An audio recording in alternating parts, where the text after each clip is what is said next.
अब बेटा इस क्वेश्चन में ये भी उस टेस्ट सीरीज का यहाँ पे दूसरा क्वेश्चन है। अब इस क्वेश्चन को हम लोग यहाँ पे सॉल्व करते हैं। इस क्वेश्चन में ये कहा गया है alpha beta are the root of this function. तो एक फंक्शन है एफ एक्स, उस एफ एक्स का रूट क्वेश्चन में गिवन है अल्फा एंड बीटा। तो पहले लिखा एफ एक्स एक फंक्शन है।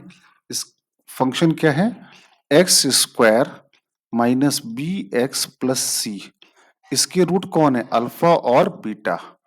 अगर इसके रूट अल्फा और बीटा हैं तो बेटा इसको हम लोग ऐसे लिख सकते हैं x square minus b x plus c बराबर एक्स माइनस अल्फा और एक्स माइनस बीटा। क्वाड्रेटिक में ये आपने पढ़ा हुआ होगा। करेक्ट है यहाँ तक?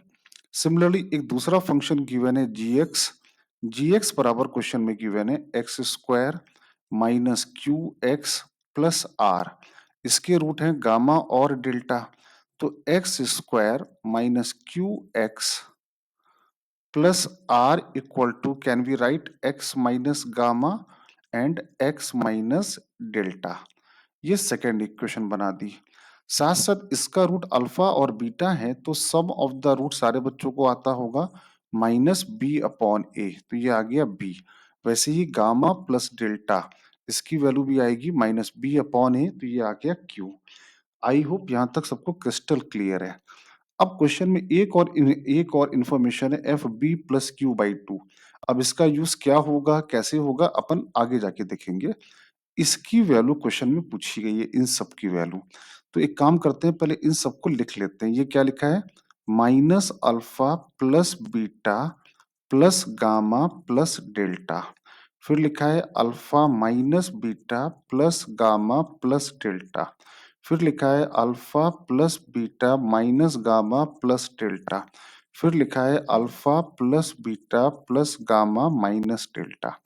अब छोटी सी एक ट्रिक लगाओ, इन सब में अल्फा ऐड कर दो। तो अल्फा यहाँ पे अगर ऐड किया तो क्या आएगा? Alpha plus beta plus gamma plus delta minus two alpha. मतलब अल्फा ऐड किया और अल्फा को इस ब्रैकेट में यहाँ सब्ट्रैक्ट कर दिया। सिमिलरली बीटा यहाँ पे ऐड किया और बीटा यहाँ पर सब्ट्रैक्ट कर दिया। सिमिलरली थर्ड ब्रैकेट में गामा ऐड किया और गामा को सब्ट्रैक्ट कर दिया। सिमिलरली फोर्थ ब्रैकेट में alpha plus beta plus gamma plus delta और टू डेल्टा को सब्ट्रैक्ट कर दिया। अब alpha plus beta plus gamma plus delta ये है क्या? तो ये रहा अल्फा प्लस बीटा, ये रहा है गामा प्लस डेल्टा। तो alpha plus beta plus gamma plus delta क्या बन गया?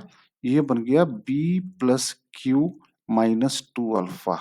सिमिलरली सेकंड ब्रैकेट भी क्या आ गया? B plus q minus two beta. Third bracket क्या आ गया? B plus q minus two gamma and the fourth bracket आ गया b plus q minus two delta. अब इन चारों ब्रैकेट में से सम में टू कॉमन निकाल लो। अब कहोगे सर टू क्यों कॉमन निकलवा रहे हैं? तो देखो ये वाला पार्ट अब यूज होने का वक्त आ गया। तो टू हर ब्रैकेट से टू कॉमन निकाल लो। तो बाहर कितना कॉमन आया? 16। अंदर क्या बचा? B plus Q by two minus alpha. यहाँ क्या आया? B plus Q by two minus beta. ये क्या आया? B plus Q by two minus gamma. और ये आया B plus Q by two minus delta. Clear है यहाँ तक? एक काम करिए, B plus Q by two सब जगह लिखा है, इसको एक बार फॉर टाइम भी इसको टी मान लीजिए। तो ये क्या लिखा है? 16 T minus alpha T minus beta T minus gamma T minus delta. Correct है यहाँ तक? अब जरा गौर से देखो बेटा, तो ये आपका एफ एक्स लिखा था, ये क्या लिखा था? एफ एक्स बराबर x minus alpha x minus beta, F x लिखा था। तो मैं कहूं कि एफ टी की वैल्यू क्या हो जाएगी? तो एफ टी हो जाएगा टी माइनस अल्फा और T minus beta. F T ये हो जाएगा। और यहाँ पर देखो मैंने B plus Q by two को टी बोला है, तो एफ टी की वैल्यू कितनी आ गई? 3/2। बेटा मैंने टी किसको बोला है? B plus Q by two को। तो एफ टी की वैल्यू 3/2। वैसे ही जी टी की वैल्यू भी कितनी आ गई? 3/2।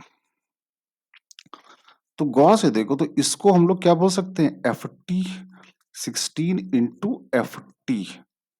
और सिमिलरली इसको क्या बोल सकते हैं, टी माइनस गामा और टी माइनस डेल्टा। तो ये आपका क्या था, जी एक्स था। तो जी टी क्या हो जाएगा, जी टी हो जाएगा T minus gamma T minus delta, ये आ गया जी टी। अब 16 एफ टी की वैल्यू 3/2, जी टी की वैल्यू 5/2, तो 4×3 = 12×5 = 60। तो आंसर आ गया यहाँ पर 60। आई होप सबको अच्छे से यहाँ पे सवाल ही समझ में आया होगा। क्लियर है सारे बच्चों को? अच्छा सवाल था ये।